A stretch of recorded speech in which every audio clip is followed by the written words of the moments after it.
o'clock, I'm going to call the meeting to order.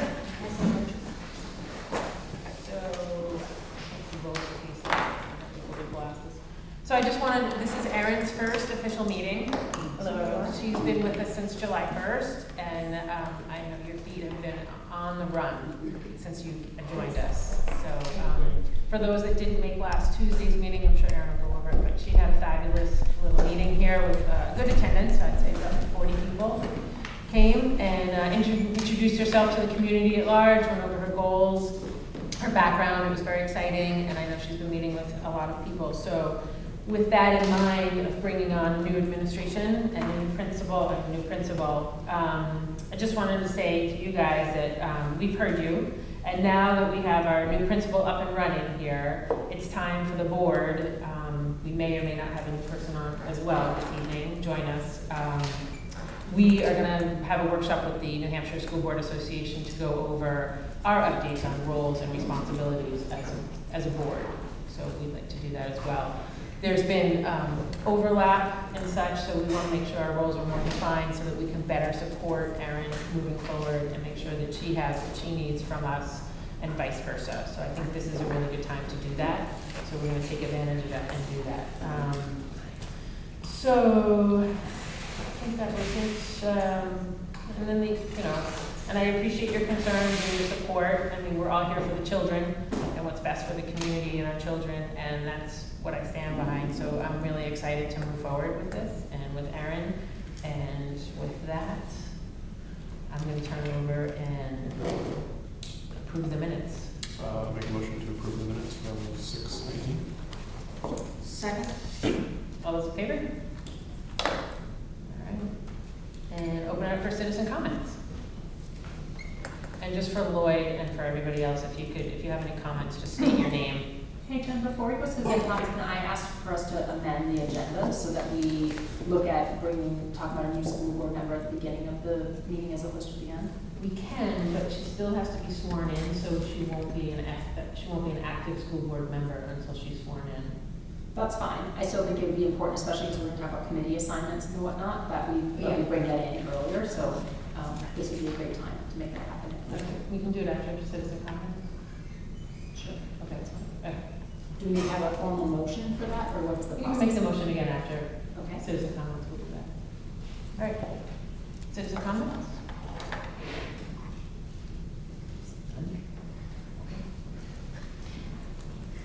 Can I ask a question? Yeah. So, I've noticed your presence, and I wonder if you can help us understand your role in this meeting. I'm managing people who are joining via Zoom. Oh, okay, cool. Thank you. Okay, so back to your motion. So I made a motion to amend the agenda to move school board member vacancy to the next subject. A second motion. So you want to read Jessica's letter? You want to Or read Jessica? Well, Yep. I think we To vote, could discuss and then Yeah. vote, Right. if we have any discussion. Motion? She did, Yep. Second. in a Travis second. did. All right, all those in favor? There you go. Great, so I'm so excited that Jessica Dolabella has come forth as a school board member. We've had a vacancy for quite some time, and getting a former school board member with her experience to step in is tremendous. And I'm really excited and have a full endorsement to bring Jess as soon as possible. Did we want to read Jessica's letter of interest to the community? It's in the school board packet, we can. It's Jessica's letter, so it's well written and verbose. I can see your laugh. You do have the opportunity, Jessica is on Zoom, if you Yeah. want to just, Maybe we could just ask her to speak Yeah, about why. absolutely. Just, could you speak a little bit about what inspires you to join the school board right now? Sure. Hello, everyone. Can you hear me? Yes. Yes. Well, first, good evening. I'm sorry I'm not there in person, but first, thank you for the votes. I appreciate that. It's both exciting and daunting to be joining you all, but I was inspired, but in part by Kevin last meeting. You know, it was a good reminder last meeting. Kevin said, you know, if you want to affect change, you need to get involved. So that was in part why I threw my hat in the ring. And I also was inspired by some of the other citizens in town who I think are very active but didn't have the opportunity. And so, you know, my letter is verbose because that is just how I am. But I hope that I am in a position where I've had enough experience in enough areas in the community where I'm tapped in enough that hopefully I can add a little bit to the conversations we're having. And I'm very excited that Erin has joined us. I'm sorry that I haven't gotten a chance to meet and talk to you in person, Erin, if you're there. But it just seemed like a good time to kind of jump in and hopefully move things forward in a really positive and constructive way. So I'm just excited to see where we can go with some new leadership and vision. Thank you. Okay. So, any discussion from the board, other board members, before we vote to accept Jessica into the vacancy So slot? somebody should make a motion. Make a motion to Appoint appoint Jessica. Jessica into our vacant board seat. I second that motion. Great. Any discussion? No? All right, great. All those in favor? So Jessica, you do need to get sworn in to become a board member after this, so, and you've done that before, so. Sure. I think the protocols and procedures have changed, so if there's a way for someone to bring me up to speed on that, I'm happy to do whatever's needed. Jess, I think you just need to go see Karen at the town office. She's probably the quickest way to do it. Or down at the SEU office. Or down at the SEU office, Jeff, either way, because you'll have to sign some paperwork at the SEU, either one. Great, thank you. So at this point for this meeting, because hasn't been sworn in, we can speak to Jess in terms of the committee assignments, but she's not like a. When we get to make some dates, I'm obviously Great. gonna include and ask for her Perfect. opinion, but that's really all. Awesome. Yep, Thanks. And my role here tonight will be as a citizen. correct. Thanks, Jess. Thank you. Thank you. Thank you all. So, okay, presentation of school programs, FYI items? Do you have anything I have nothing for that, but I do have stuff under my principal's report. Okay. And I don't think we have anything under old business this evening. So moving on to instructional issues, consider second reading and adoption of policies. There's only a few, we'll do them one at a time. Motion to approve on second reading the GEF school district internet use for staff. Second. Second, all those in favor? Make a motion to approve on second reading JICL school district internet use for students. A second. All those in favor? Motion to approve on second reading EPA internet safety and acceptable use. To be replaced with GBEF and JICL. Happy second. All those in favor? Aye. 2-1. Motion to approve on second reading EHB data/records retention. Second. All those in favor? Aye. And motion to approve on second reading is it JI or JL? JLCE first aid and emergency care. Second. All those in favor? Aye. Okay. We don't have any personnel actions? None. Nope. All right, business affairs, the budget status report for 22-23. You folks, just FYI, if you take a look at this year's budget, Yeah. and there's 1% of your budget left, which is close. Good news is you're about 99% for this year coming up, so. Or maybe say tightly. And then 23-24 budget status report you just did, and then the final audited financials. That's just an FYI. That is the independent auditor that comes in, they spend 4 days in the SEU office going over all the books. They take a look, make sure everything's where it needs to be, and this is the report. You guys all signed stuff for that. 70 pages of light reading. Superintendent? Yeah, just a couple of good things. Yep, welcomed Erin aboard with our weekly administrative PLC on Wednesday.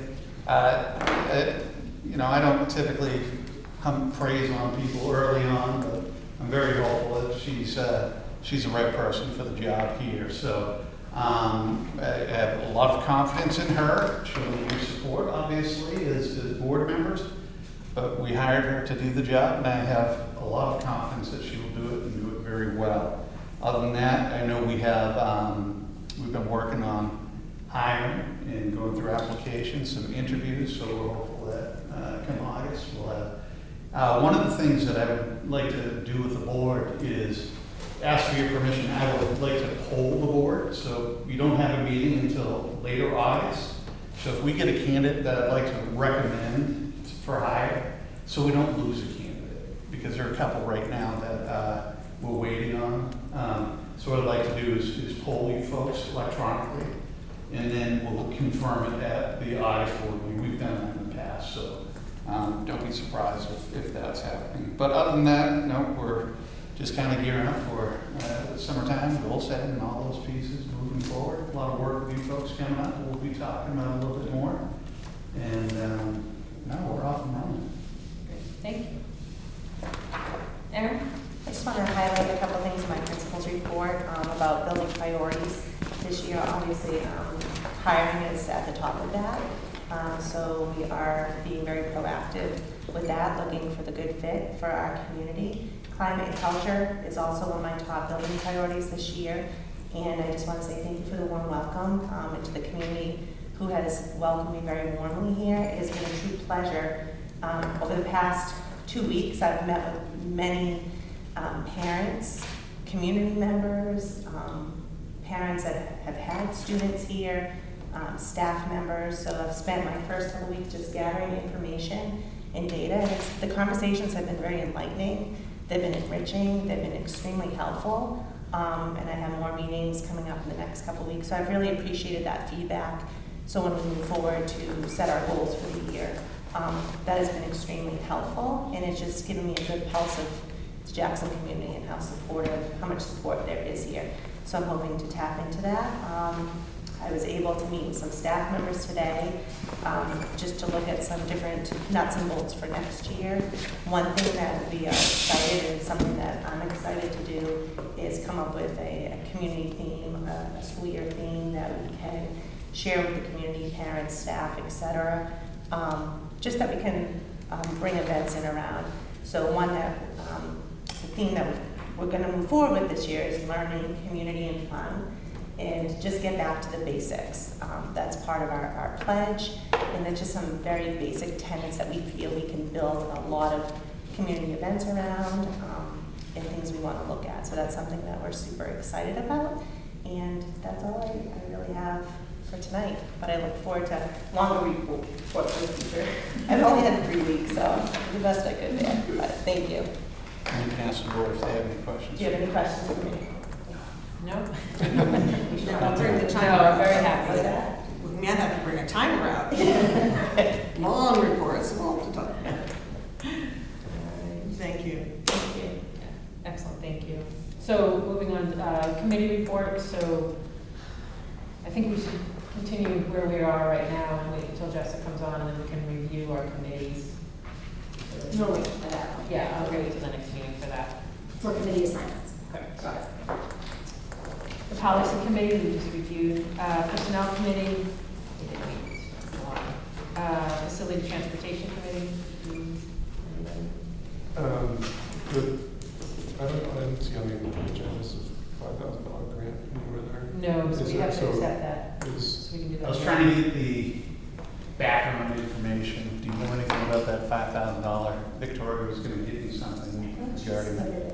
I thought because we talked about it last week. Right. that But it was very- there is $5,000 that was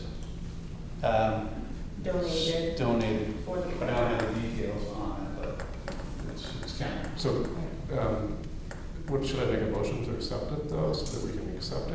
And the I only think reason- it was time when we need to. So the reason I'm saying this is because, we don't meet again until later in August, and what the playground committee was hoping to do with that grant is to actually build between now and then a playground space where the former garden space was.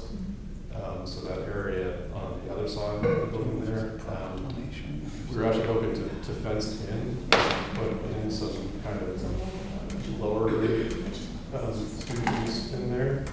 We were actually hoping to get that done before September.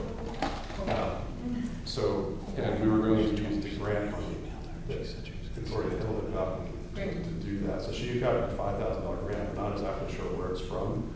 But in order to spend the money, we need to actually accept the money technically. So I'm going to make a motion to accept the $5,000 grant Second. for the purpose of constructing the Makes sense. playground. Yeah, let's go on record. I'll second that, and second, and all those in favor. So when you get. And we'll put it on the next agenda to Yeah. officially Yeah. recognize whoever it is and send out a nice letter and all those things. Oh, the Gibson were very kind. Right. That's what it was, yeah, I actually did know, I was told that, I surprisingly didn't write it down. Yes, it was the Gibson Woodbury Foundation. And the other aspects of the planning continues for the rest of the playground space, trying to basically choose out the equipment that we're hoping to outfit the playground with. That process is still ongoing, so we'll be talking about that this time as well. But the playground area has been mapped out and planned for elevations and all for what, look like when it's completed. All right, there is no high school options committee, but we'll address something later in the session about a letter from there, so there's nothing there. Diversity, equity, and inclusion committee, ESR. We don't have anything. Okay. Safety committee, is that?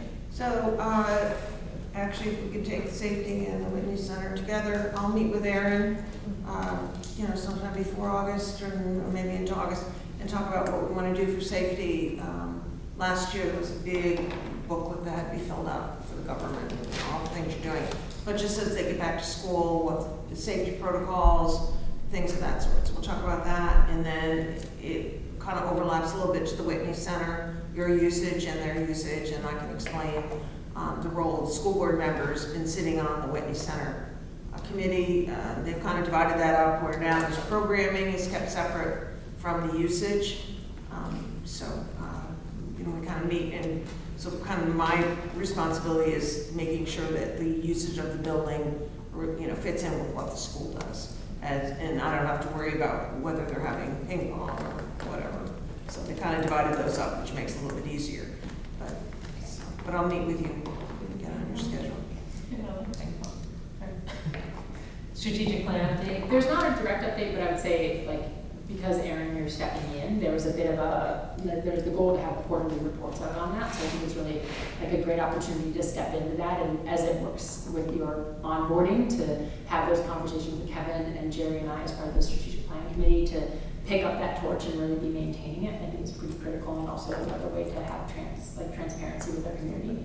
And I wanted to add something to the personnel committee to mention. And Kevin, maybe you're doing this later, but I had suggested that one thing we could do as a way to build trust and transparency with the community is talk a little bit about how we have really worked to create systems for teachers to stay here in Jackson. And I think that sometimes there's a communication gap, and how we solve that communication gap, and talk about the work that has been done. And also, I know we are reviewing again compensation this fall, but to speak a little bit about the benefits of working at Jackson and how that compares in the district, and how we've actually worked quite hard on teacher retention.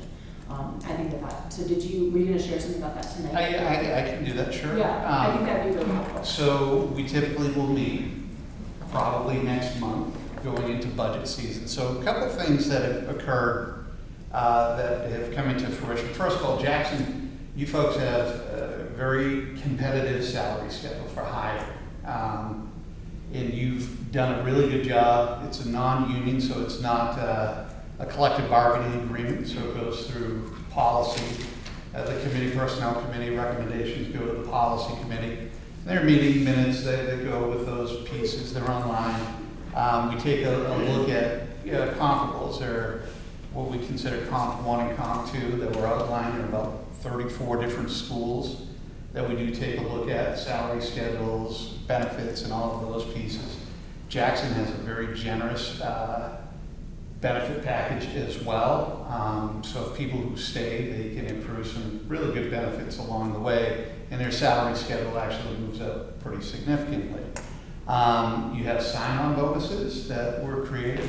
So for teaching staff, full-time teaching staff, if they come on board and stay for the year, they get $5,000, $2,500 if they stay halfway through the year, another $2,500 at the end of the year. For support staff, it's a $1,000 sign-on bonus. So that works. You've done some really good adjustments to your bus drivers along the way as well. There's always budgeted performance-based increases, and that is a little bit different. You know, collective bargaining, it has to be voted in by the legislative body, which is you folks, the general public. This is a little bit different. Once it goes into the budget, people can earn up to whatever the percentage is that's built in. So those wages are reviewed annually, adjustments are made, recommendations go to the budget committee, and if there are language changes, those go through policy committee, and they get voted on by the school board. So yeah, recruiting, and we're beg, borrowing, stealing, and looking all over the place for folks and get moving in that direction. But writ large, we're in the top 20% or beyond that in terms of salaries in the valley. So in the North Country, Yeah. right? So really, there's this demarcation point from Lincoln Woodstock over to us, and then if you go north, and then North Country, where Aaron came from, Real north. we're even further north.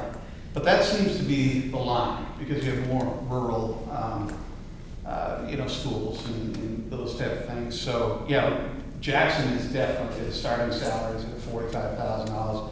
The median starting salary for all of those comparables is about $39,000. So you're already $6,000 off. You have $1,500 steps along the way for your teachers.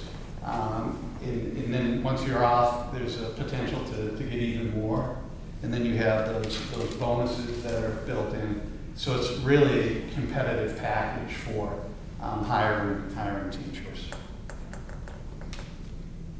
I'm gonna ask another question. I see hands there, but is there a way to make that more transparent? Like, because that's public knowledge, right? What teachers get paid.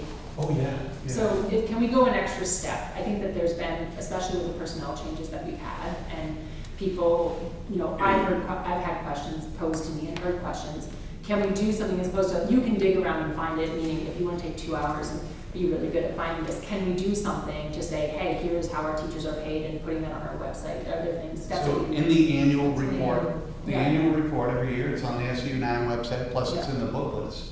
You'll see what people make. I know that, but see, that takes 4 steps for people who don't have as much. So I'm wondering, can we take another, I would like for us to look at, is there value to that, to speak to our community and say, and also speak to people who are potentially looking at joining at this point when we're trying to bring in more staff and say, this is what we do to take care of our staff.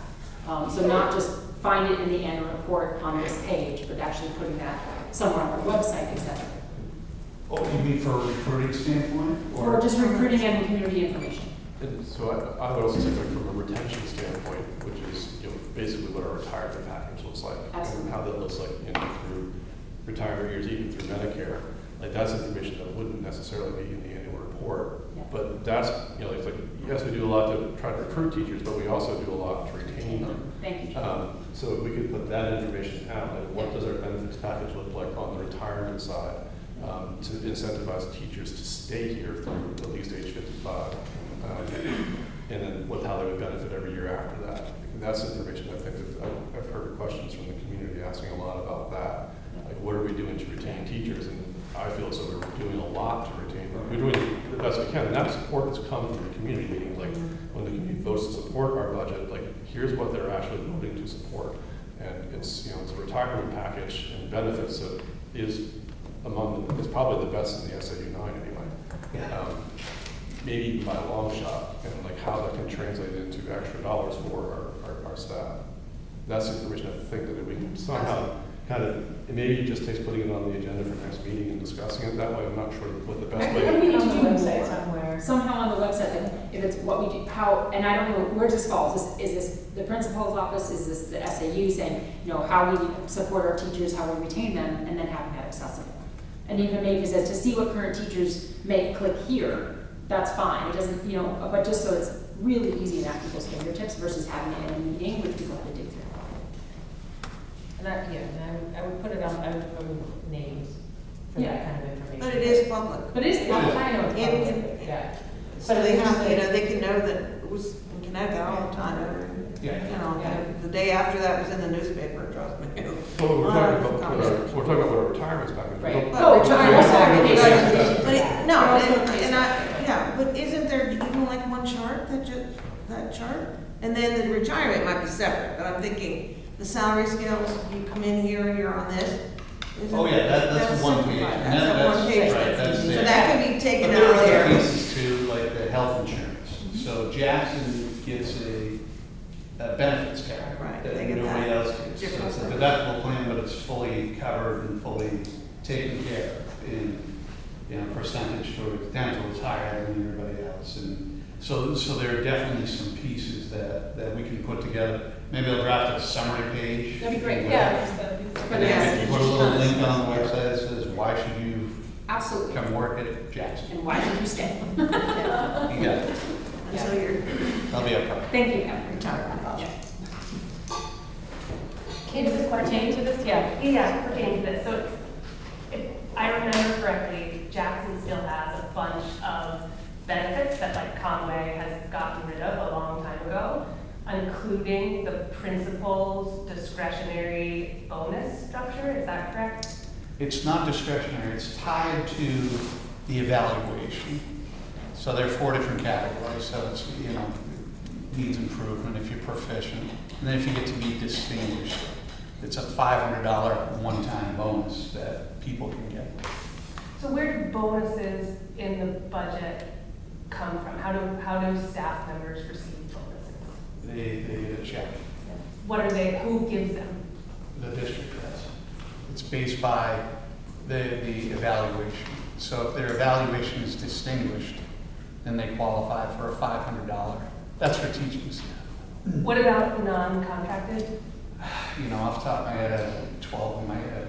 I have to check the specific language in the non-contracted policy. I'm just really curious about that because I'm curious based on my understanding that bonuses from the principal level and the previous leadership led to some really unhealthy dynamics in our grammar school. And I'm wondering where the board sits with that as the only school that does that still. I think part of the confusion is when the personnel committee makes adjustments from year to year, there are different lines in the budget that say, so for example, if I was making $17 an hour as a paraprofessional, and the personnel committee says, hey, look, we want everybody to get a $2 an hour increase. So depending upon when it goes into effect, and this is kind of what happened last year or the year before, 2 years ago. there wasn't money in the budget at that particular time. So it didn't show up in the budget that year, but the adjustments were made during the year. So let's say it was a 2021 budget.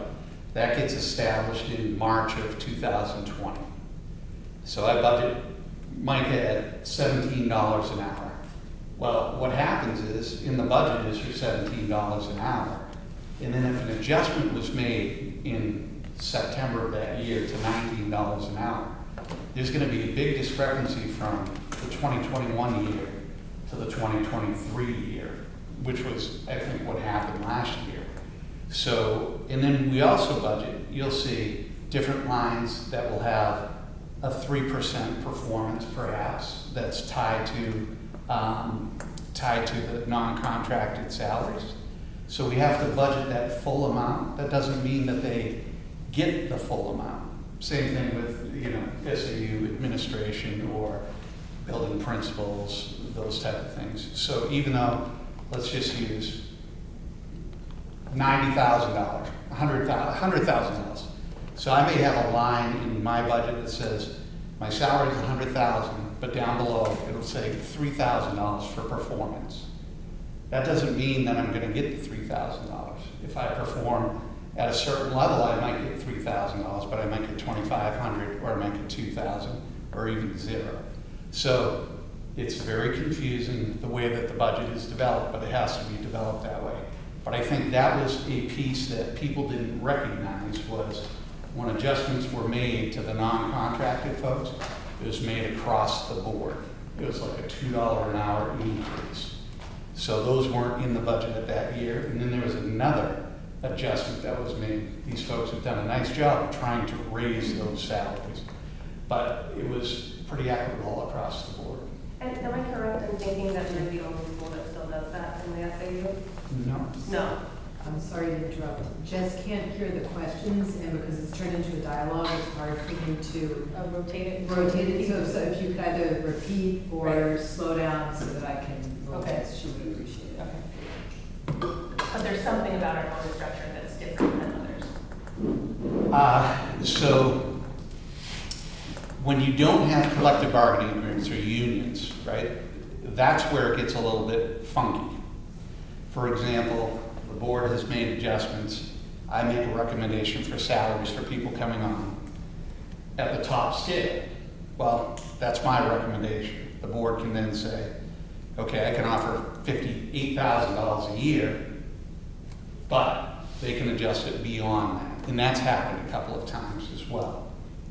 The non-union, non-collective bargaining is easier. So like Bartlett support staff, they did the same thing. They made adjustments to bus drivers because bus drivers is such a shortage. Jackson, well, Eaton, they have one employee, so they can do whatever they want. In Conway, usually all of those are projected through personnel committee and recommended to the school board budget committee moving forward. So Jackson is kind of a unique place in that terms of that. That answer. Budget question? Yeah, and just more of an observation. First of all, I want to thank the board and all of you for having this conversation. I think that this kind of conversation is great, and for me, it's very hopeful to hear this conversation going on. And so, just to piggyback on Kate's questions, I can add my observation that just the single line in the budget, performance-based, whatever it's called, performance-based salary. I think that there's an observation that I heard offered in this room, and I've heard it spoken elsewhere, that could be a little bit of a lightning rod for frustration among the staff, and also a problem for understanding in terms of the community. So to the extent that that's an insight that's useful as you continue the conversation, I just wanted to offer it up in that context. And I think also, just a clarification, that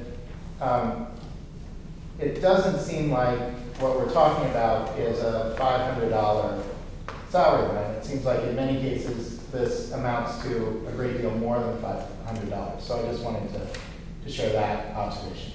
There are two parts. One is the performance piece and then the bonus piece. So it actually is two different pockets of money. Right. So that's the piece that I think it may be helpful for the board to understand from the community, and it may be helpful for Erin to understand that there's a lack of understanding about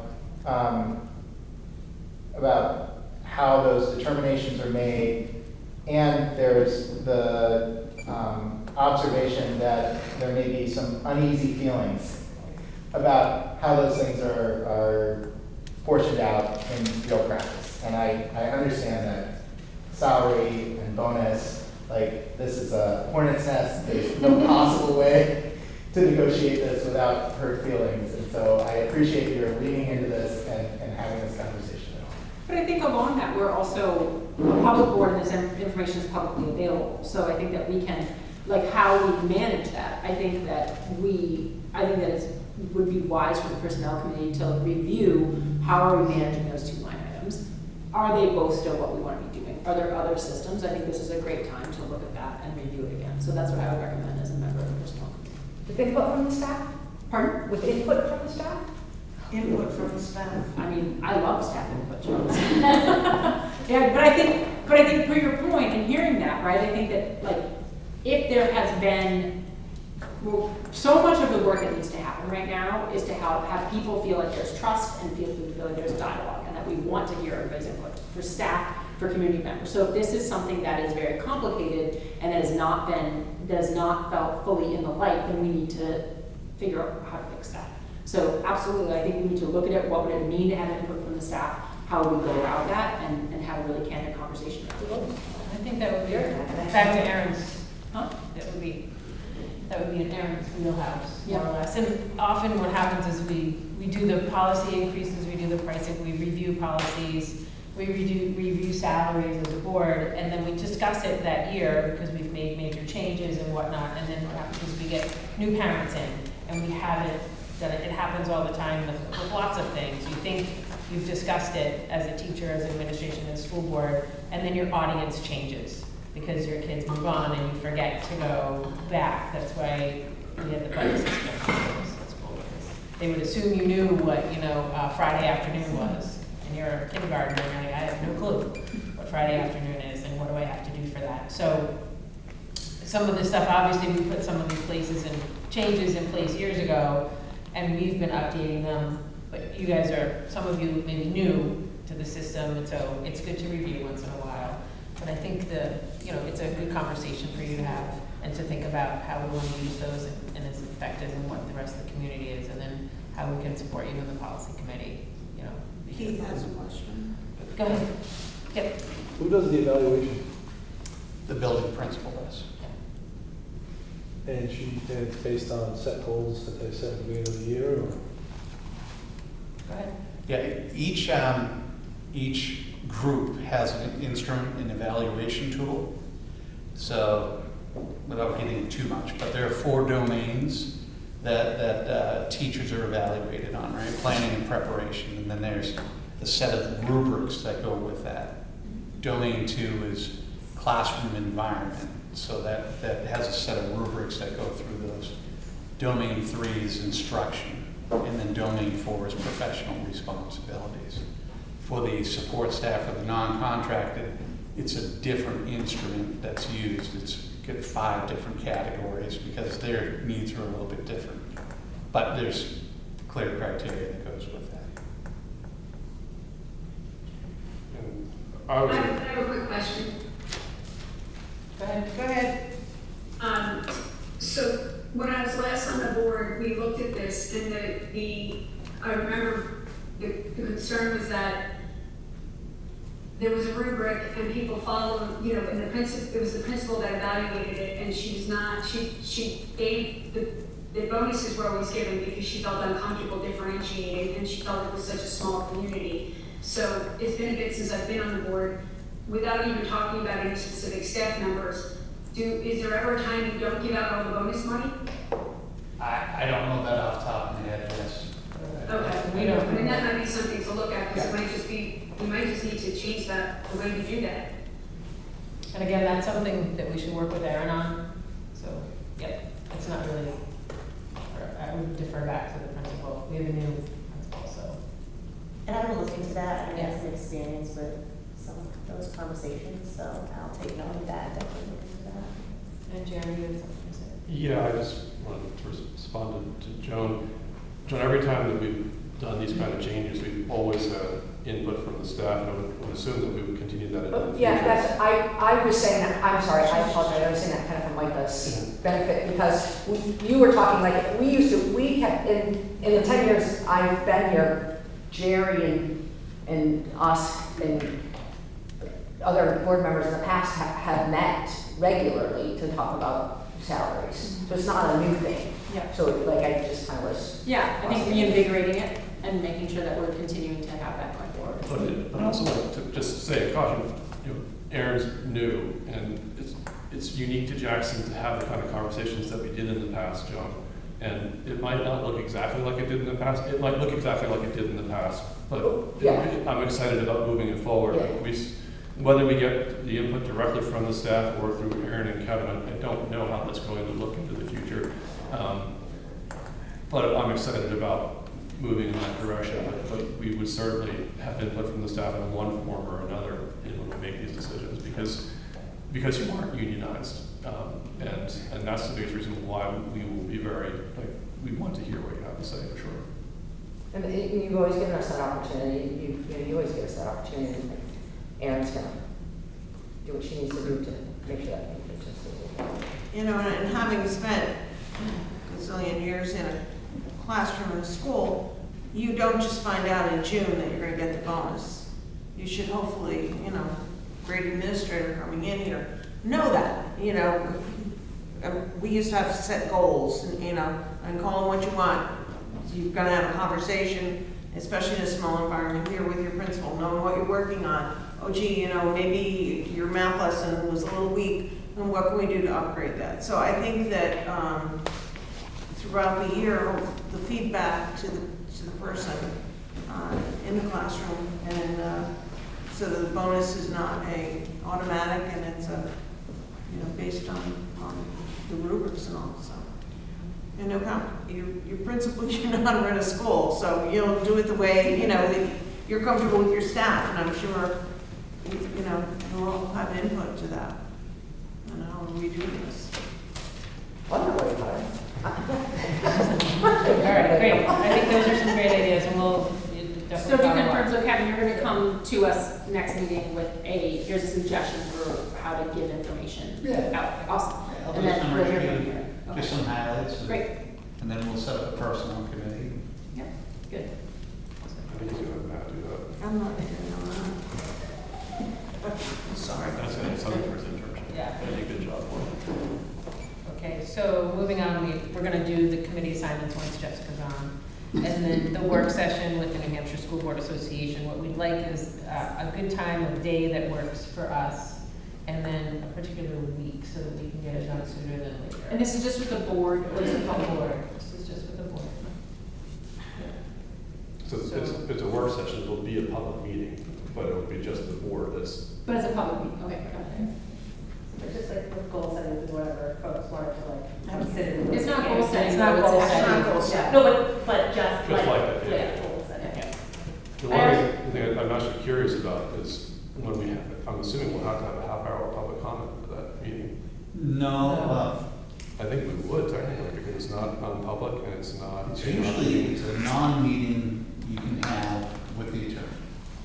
But that's not what I'm hearing that is, that's actually like so I would like more clarity on what is the. That's a great question, and I'll ask you. My thought was, it's really that training for the school board, now that you have some new members.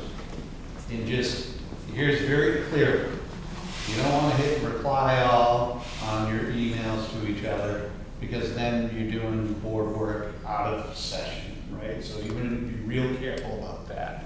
And I think that if you have concerns, you bring them to the board chair, myself, we'll set up a meeting and do some of those pieces. I think that's kind of important. If it's information, I think just clarity on, you folks only meet once a month.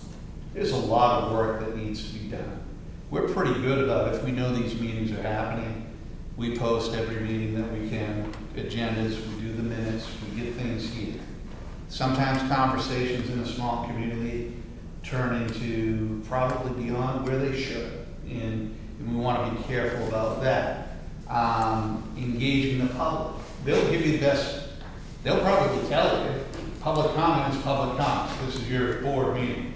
It's a little less formal and it's more friendly here, but the last meeting wasn't as friendly. So you can get yourself into kind of a jam, right? People who normally come and they get caught up in the moment. So what's the role of the board chair? What does the board do if it starts getting to that point? I think some of those pieces, how much do we put on Erin's shoulders and how much should the board be weighing in on some of these things here, right? So Great.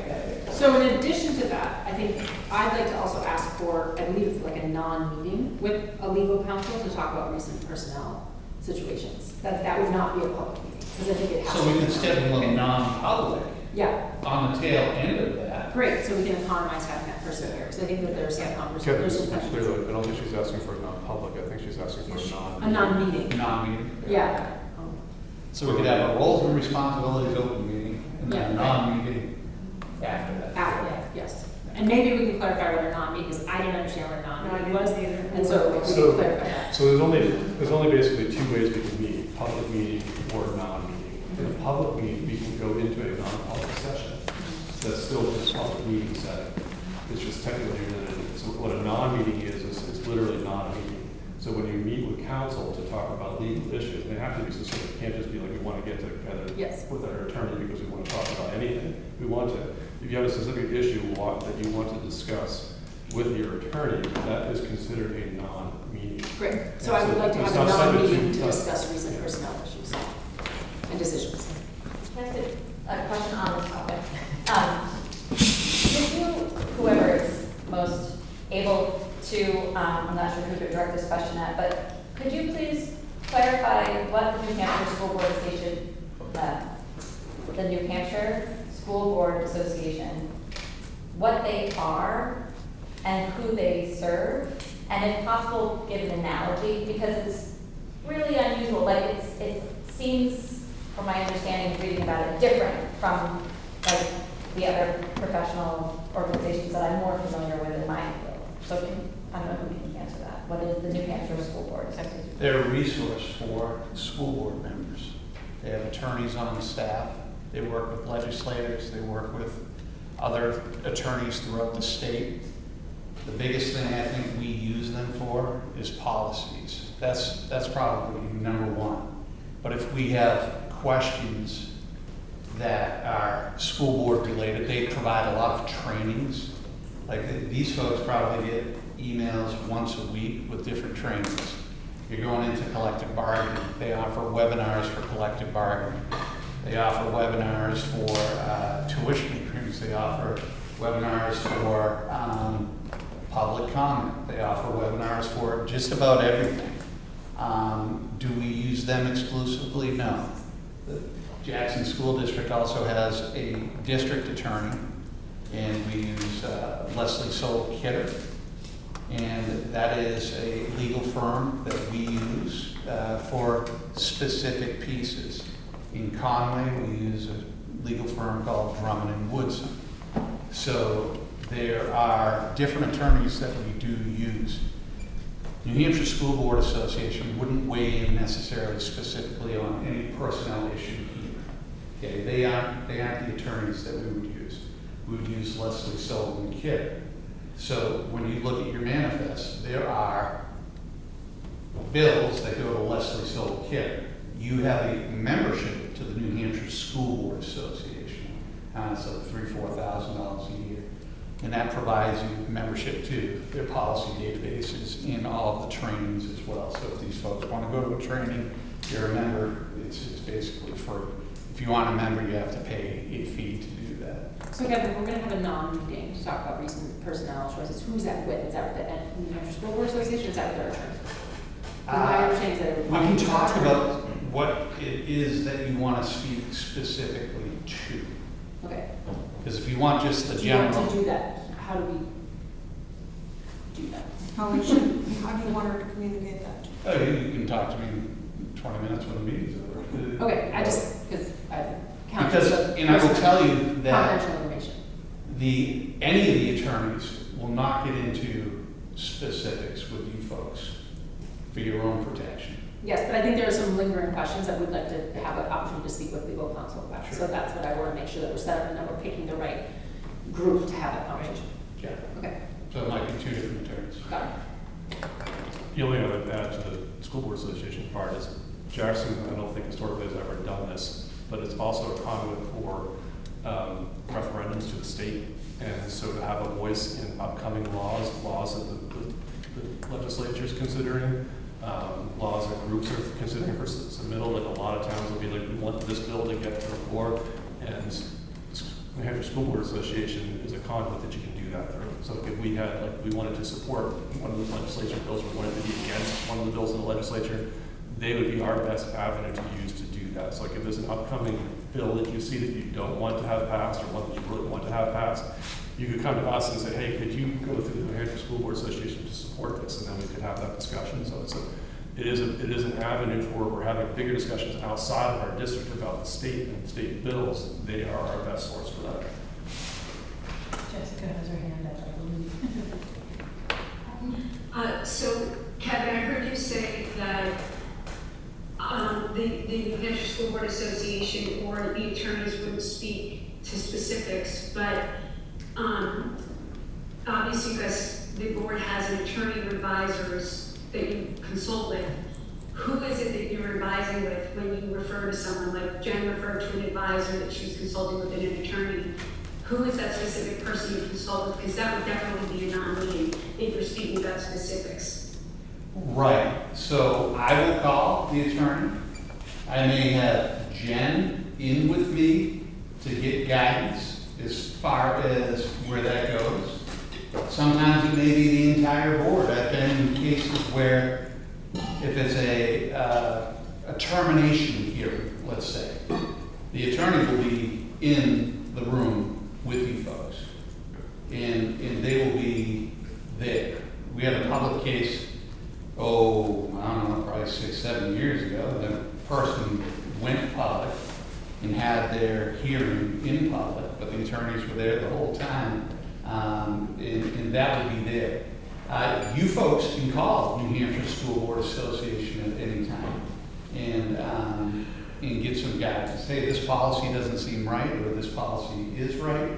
Trust me, I follow the district attorney because they're the ones who are going to be representing us further on down the line. So if they say, you should do this or you should do that, I'm not arguing with them because they would end up defending the district in that opinion. Right, so I'm going back to Micah's question. If you wanted to have a non-public session with the attorney to speak specifics, who is that person that you would call? Probably Leslie Soul-Kidder, Barbara Long. That's who I speak to. Great. And I haven't had to speak to her until this year for probably 9 years. Interestingly enough. I have a question about participation. So now there's 5, there'll be 5 of us again. The Zoom does not work well here.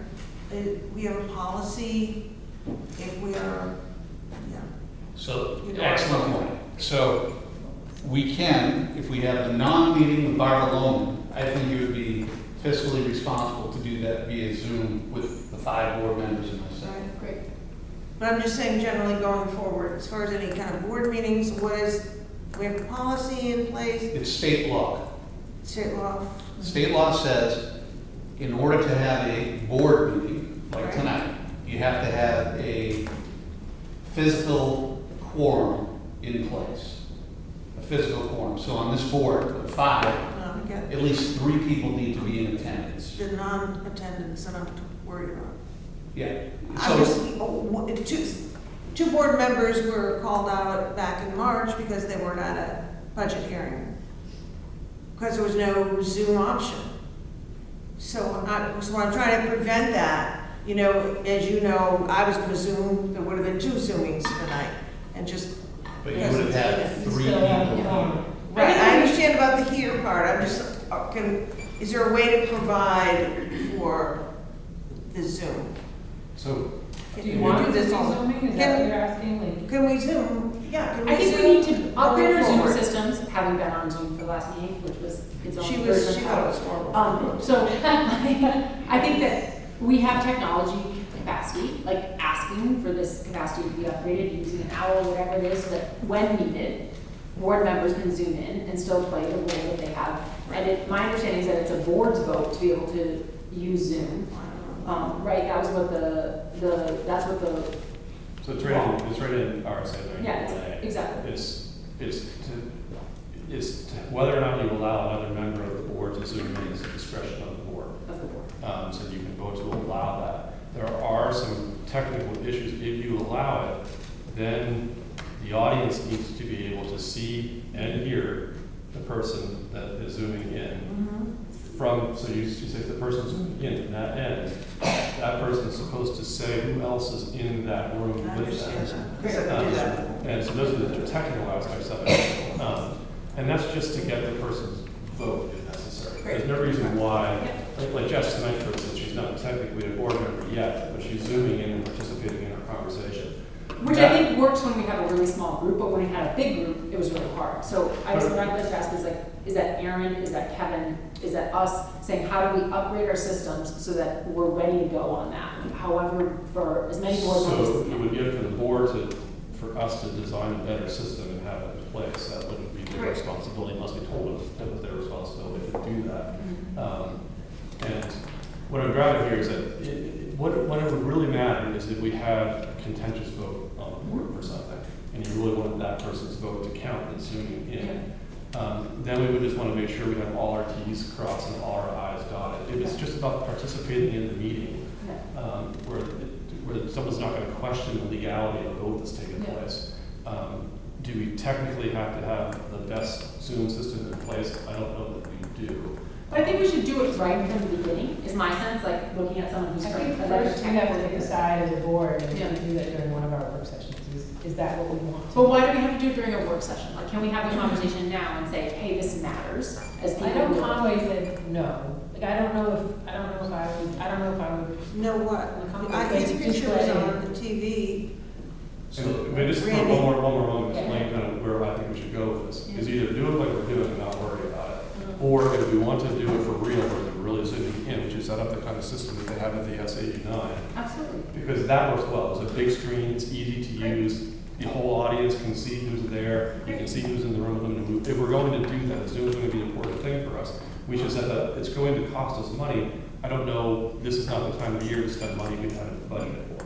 So if I wouldn't be in favor of purchasing a system like that until maybe, I mean, honestly, we should do it next year, next So month. can we look at if there are I'm with you, Jerry. Maybe it's not us purchasing, maybe the library has a system, maybe there are like Yeah, we do. other capacities that we have to, like, whatever it is, we have, like, Definitely worth committee. looking into. Can we, I want as a board to do that, not to talk about during the work session, but to do it now. I think as a board member, which I'll speak only for myself, I'm concerned about being able to participate. And I can't participate when I have to watch something 3 days later. There's no, I don't mind checking over the course of the next couple of weeks to see what Yeah, equipment we see, have here, awesome. and how can we set it up so that we can do it like they do with the SAU. That'd be awesome. That'd be. and especially now, we're trying to move forward and trying to, get things in a better light. We do want to participate, and you can't always, things come up that you can't always be As there. long as there's. So there are two pieces. Yes. One is, I would review your policy on electronic participation. Right. I have 8 different boards, I'm not sure exactly what Jackson is. Some of the boards will say, in the case of an emergency, the board can authorize it. If it's a regular course of business, that should not be, because some boards will like to have a physical presence. You're right, if there's a medical piece or something along those lines, that's extenuating circumstances. The other part is, Erin just said that they have one on order. It's We're a going to, we're looking to order it within the next week or two. same thing. So, But the key is you want to do it right? The SAU office has the microphone that picks up everybody. So Jackson is ordering something like that? We had one budgeted for a classroom, but it could be mobile if we wanted to try it. So it's a panel, like Kevin was saying, so we do have one, happened to be budgeted for this year. You still would need the microphone part of it. Yeah. If I, You might know somebody who can yeah, hook us up. the microphone part of it is, like our interactive whiteboard won't have a microphone part of it, and that's relatively expensive piece of equipment. you really don't, you just need a webcam, Right. they work great, they really, really do. So. The other piece is you could move the board meeting into a classroom. Do you have a classroom now that, if you know you're going to have a Zoom, move the meeting into a classroom? Yep. It might be a little tighter for these folks. We'd all get to know each other better and agree. Well, we on all cohesion. just open the wall, there's a wall Yeah. that opens and then that's. Okay, so what's our action on that? Jerry, you're gonna stick handle the whole situation? Sure. So I just wanna make sure that I'm fine with it, I support, as long as it's not, like, a quorum is on Zoom. No, can't. No, we can't have Yeah, a quorum, because it it has has to to be be here. here. But I think establishing it and being able to move into action on that would be So awesome. the only thing I would say towards that is that it's agenda, our policy will reflect what the law allows for. And so the law allows for some options there as far as whether or not you accept it or not. That's what our policy will reflect. What the law is clear about is that Zoom can't be the norm. In other words, so that when the person's on Zoom, they actually have to state why it is they weren't able to be at the meeting at that time. So you can't use Zoom as a plan, like I planned to Zoom, December through, February. You can't, that's not, the law doesn't allow for that. I just wanna make sure that's clear. But, so we need to start with the policies, make sure that our policies Yeah, policies square work. that. Yeah, because everywhere today is making those electronic policies, what you can do by, a lot of places facing it, so. That'd be great. Thank you, Jen. All right, so back to time of day and week for our. We'll need to, Well, at least give some ideas so that he can, so that Kevin can work. How with much someone. time will it take? to schedule or to? No, like, how, are we on an hour-long session with the? That would be up to you folks, how long it takes. I can give a prediction, but I would say the New Hampshire School Board Association, you're probably gonna need an hour. Okay, And then the meeting. non-meeting, probably an hour. Can they both be virtual? They're not the same. Yeah, well, No. Yes. if you're gonna have the Oh, roles that and was a public responsibilities meeting, to so- the public, Mhm. then that's So gonna be. I would ask if, Now, there's no decision making, so you could allow for Zoom at that on there if people are out of town. I'm just looking at, you looking at the first week in August? I'll be available the first week. Are people around or the second week in August? I'm out after the 12th, Okay, well, second week's so before then is good. August 7th through 11th? 7th through 11th. Yep. in the evening, It's up to you folks, I would prefer an evening. like 6 o'clock. Sure. And that's when one's gonna be. Do you want them both on the same day? I'd say go big. Yeah, I'd rather than Okay. earlier than later. All right, August I'm around 7th. early up to the 9th, so 10th Great. and 11th I'm not here. What's that? 10th and 11th I'm not here. 7th or the 9th, 7th through 9th. and then one of them will be public. Jessica, does that work for you? Okay, so the 9th, we found a winner. 8th or 9th. Well, we have to make sure that. Yeah, I know, I'm just, 8th or the 9th. I'll send you to Eaton. Okay. I'll send Katie to Eaton. Yeah, so I think if we do them back to back, it's easier scheduling wise. And if not, Yeah, if there are conflicts with these folks, then I'll get back to you guys. Thank you. but we are gonna do both virtual, that's what I'm a little confused, they could be virtual, one's open virtually. Yeah. Great, virtual would be great, because I'm solo parenting for that 3-week session, and I would appreciate the support in that. And then we'll play games, let me know. I'm single parenting that week. Yeah. What do you do? Single parenting as well. They can do it. Different with- solo.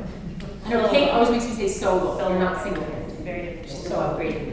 Does So it you mean always said, forward? I said solo. I'm crazy. They'll show back up. They'll show That is back the up. plan. The second one. From the second. Yeah. I'll look at a couple different dates. Cool. You only have 2. Well, no, I gave it. 8 to August 2nd and 3rd, I'm good too. just to give a little bit more. Well, August 2nd, The 3rd, the 4th, the 5th. I can't do the 2nd or the 4th. How about We the didn't 5th? talk about that week. The 5th is Saturday. The 3rd, August 3rd. August 3rd. August 3rd or 9th. Yeah. Got it. Why don't we do the 3rd? See what I can do. All right, thank you. The date for the next meeting is August 21st, 6. And then I once will we be get through. canoeing and not available for that meeting. Are And you not going to be? sleeping. I'm going to. She's gonna be canoeing in a Is that what you asked for? canoe. Yes, that's what I asked for you, and I found it for you. Oh, Good for you. good. All right. So once we get through those meetings, we need to set in some meetings up, and it's I don't know why it's not on here, but we need a goal-setting session as well with the school, with Erin and staff, so I would put that and probably after that, so after the 21st would be ideal, and so for me. So we'll send out an email around on that. And then as well as, we need to have a work session for our high school options to start over again with what we want to do. So that will be after these 2 meetings. So there'll be another. And then the last thing is Kevin from the letter from the community members. At the June 19th meeting, you received a letter from members of the community, and you didn't have a chance to respond and or discuss that. It's up to the board, it's the board's purview, whether you choose to respond to that as a group and or not.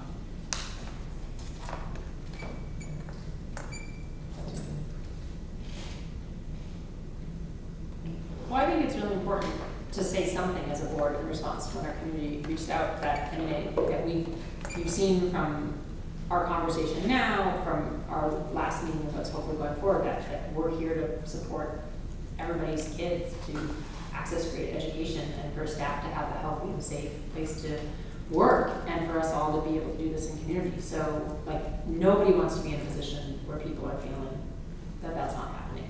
And I can speak for myself personally, and I think I can speak from all of us as a board. So I know that there's this, like, oh, we're not gonna make a comment, but I feel like there's too much at stake right now to just say we're not making a comment. I think we need to be like, yeah, we get it. Like, we hear that things aren't feeling great, and I think all of us are saying we're trying to make that better. I said mine in the opening remarks. Yeah, but moving forward, very excited. We're doing these roles, we're doing our meetings, we're getting our ducks in a row. Yep. And we care. Oh, obviously. Well, thank you. And I want, as one of the authors of the letter, I want to kind of, for people who maybe didn't make it through 175 pages of the handout, understandably, I wanted to sort of summarize that there were 4 of us who wrote to the board to express concerns, essentially about something first that was, I think, very related to the conversation that you just had. We value each of your contributions. We value each of your voices. We believe that the diversity that the board has on it is a great strength. And when the board doesn't include all of the voices, when the board is making decisions or communicating with the public, we feel that there's a great loss. And so that was one of the themes of the letter. And then another theme of the letter was really asking and reminding the members of the board about the importance of really oversharing with the community. And there's an RSA that kind of commits that to law, but I think that for me personally, what's more important is the fact that we're all neighbors, we all know each other in lots of different capacities, and that when communication isn't open, it can sometimes lead people to assumptions that are less than entirely understanding of one another. And we think that more communication, more clarity is very important.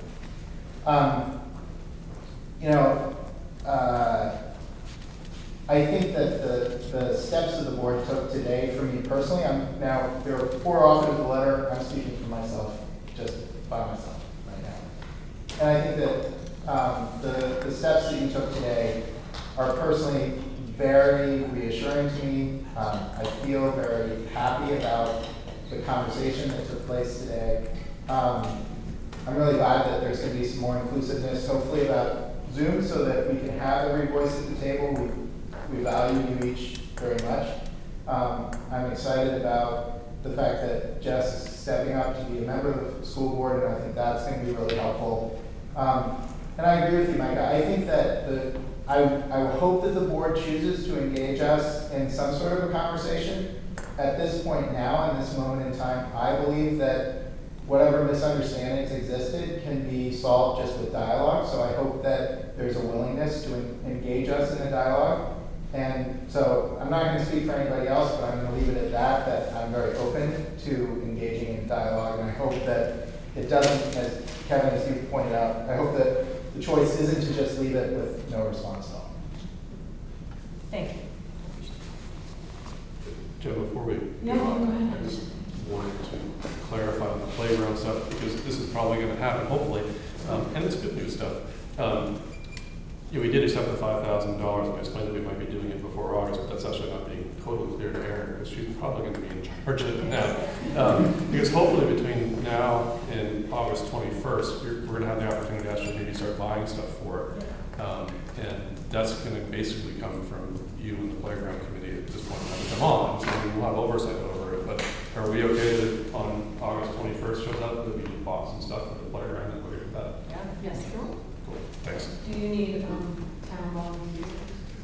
I'm sure we will along the way. This playground thing's just getting started, and hopefully it only grows and gets better and better as we go along, So so. just be aware of maybe tapping people for, hold this, Well, and along those lines, Jerry, I wondered if those plans that you outlined are available, like are they, I know that some of the presentations and stuff were at one point on the website, but do you know if those meeting minutes and when those meetings are happening, like are they public, are the meeting minutes public, and is the outline public, so we can try to spread the word and get the community excited, both as a parent community and as a town community, so that when you do need help, we're ready for that.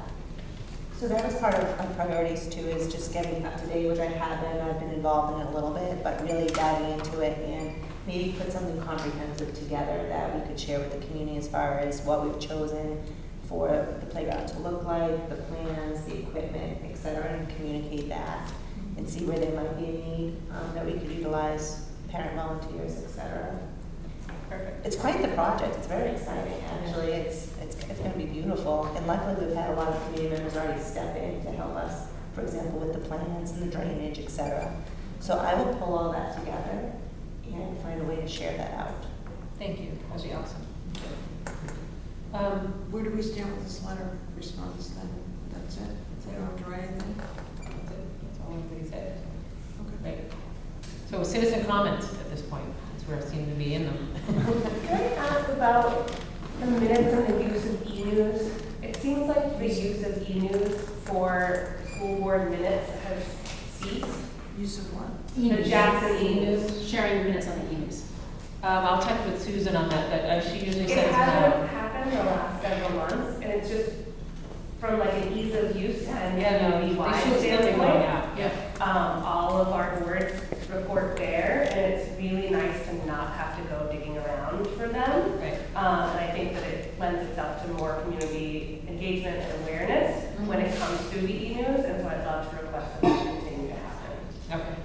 I just want to go back to the citizen letter for a moment, because for Darlene, and just because we kind of like glazed over what's happening in the high school options committee, which was also part of the letter. So I'm really excited that Jess is coming on the board, and I heard you say you want to have a separate meeting about what happens next for the high school options.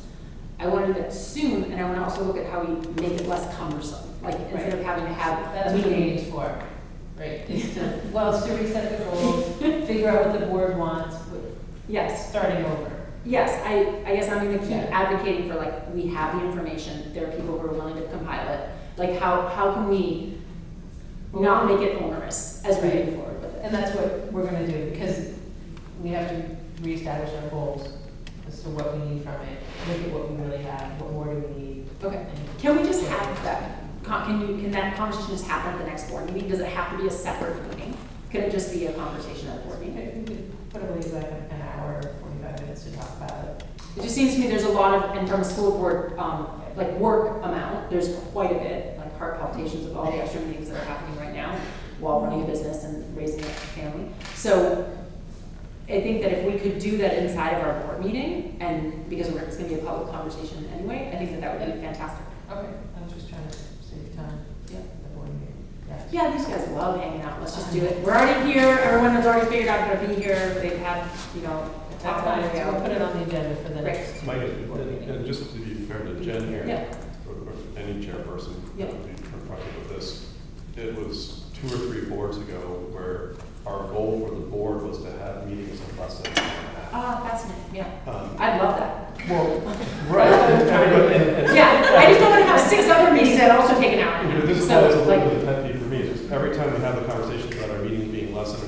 half, I always say, I don't know why we're putting time restrictions on our meetings, we should be getting our business done. Yeah, And absolutely. everyone always says, well, the most productive meeting is inside an hour and a half. So if you Yeah. try to target a meeting inside of an hour and a half on the 21st, we're not gonna have a very long conversation about the high school options committee, which seems like an important thing to have a very in-depth conversation about. And that's why that's what she's trying to juggle. I understand that. I just think that with the confluence of all these other, the goal setting and the meeting with the, and New Hampshire It's a School busy Board, time of year. it's a crazy busy, but, so, Yeah. yes, perfect, And that's part of my job is to yes. make sure all of this is going on. Yeah. So, all right. I have a question about organization. When a new member joins the board, is there an opportunity for reorganization, or does the new board member just step into whatever vacancy is available? Like, for instance, like chair, vice chair. Those are two different things. Board organization, which we do in April. Jess is just filling in for. Okay, so the board doesn't reorganize or anything when a new member comes on, unless it's in April. Typically, yeah. Okay. Any other citizen comments? I'm gonna read my notes, make sure I got everything. Hi. Ms. Phillips? Melissa Brady. I have a quick question. We're non-union, or I'm not anymore, but you guys are, or whoever it is, but why? I'm just curious about that. There's no union in Jackson, but there are in all the other schools, is that correct? You don't have enough, no. So Bartlett support staff is non-unionized. The Conway administrators are non-unionized. The Conway, what are called troops, are non-unionized. Typically, it's because you don't have enough people to be part of the collective bargaining agreement. How many people do you need to be part I of? think you need 15, I'm not 100%, I think 15. But but- but only teaching staff? Yeah, usually, like in Conway, you have the teachers, they're part of what's called the CEA, Conway Education Association. You have the CESP, Conway Education Support Personnel, and you have the AFSCME, okay, American Federation of, I can't even name, but those are your maintenance workers, your custodians, your bus drivers, all of those folks. So in Bartlett, the Bartlett teachers have what's called the BEA. Smaller districts, they don't. If you would like, as employees, to look at unionizing, you can be in touch with myself. We can get somebody from what's called the Public Labor Relations Board, the PLUR board. You can go online, you can take a look at those, and they would give you guidance. There's a charter that goes forward with that. You have to remember there's good and there's bad, right, with negotiations, and sometimes you're better off not. This has been a pretty generous board to do those things, where having been through negotiations as a teacher and a superintendent, and there's always the give and take piece, right? And that's why you folks still have all your health benefits, your benefits cards, your retirement, you have all those pieces. I'm just curious. Yeah, but- yeah. When you negotiate, I mean, I sat on the teachers union for years, and, you know, we negotiated contracts. You know, we fought for our health insurance, and then we'd all have to come and vote. We'd have to go to the high school. It's a district with 6 elementary, 2 middle, and a 2,400 student high school, so the population of teachers were. But at any rate, our paras were unionized, totally separate from teachers. There's scales. But if there was a problem, then you went to your union rep, and, you know, there was, you know, it's got a lot of pros and cons to it. But yeah, Kevin's right.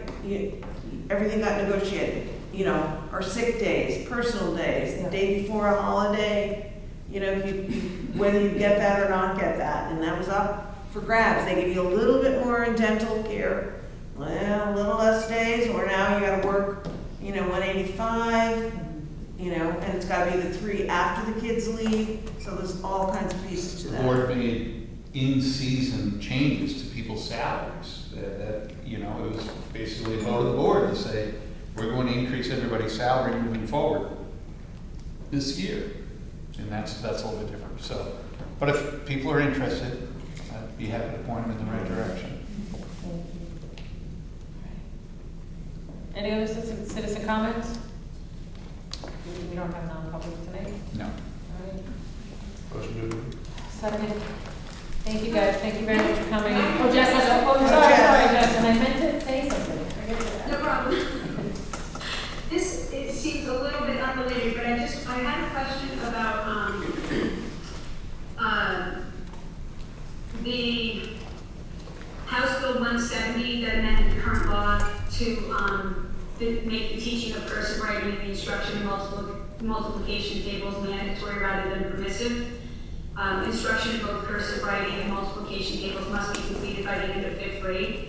I just wanted to know where we were at with that, when that is going to take place, and what we're looking at as far as an SAU, as a school, a district, what's happening, because it seems like it's going to be required this year. So I'm aware of the bill, and I have, as I'm reviewing curriculum, competencies, et cetera, I'll be meeting with the teachers to see the best way to implement it. I talked to Katie Wilson, a little bit about it and what that looks like for us. So we will have a plan for implementation this upcoming school year that once we know the exact implementation, I will share it with the community and the parents. Did you hear all that? As to what program we'll use for handwriting, I don't have specifics of that yet because I haven't had a chance to really have that directed conversation with the staff yet. But it's on my agenda. Gotcha. And then just the last question I had, I know some of the meeting I wasn't able to fully hear. I know we're in the middle of hiring a bunch of new folks, and I did read your report, Erin.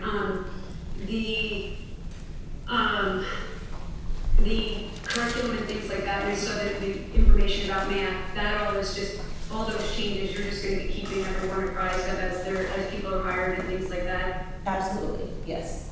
Are there any changes as far as maybe adapting if we're not able to hire people? Are there any conversations happening with that? Actually, we Or are. are we still just hopeful that we'll fill all those positions? I am very hopeful we're going to fill the positions, but today that was one of our topics, so we're actively thinking about how we would fill those gaps if we had to. And I think we have some solid plans in place, if perchance we had to. I'm not panicking yet, though. We still have quite a bit of time. So I'm pretty optimistic that we'll be able to fill those with quality. We've also talked about filling them with quality staff members, not just to fill a seat, or fill a position, but someone that would be a great asset to our culture. But we do have, I always have a plan B. And I have some experience with being creative with staffing, so I'm pretty optimistic about that. Got it. Okay, thank you. Welcome. Any other citizen comments? Nope. All right. Second motion, all those in favor? Thank you, guys. Continue to have a great summer.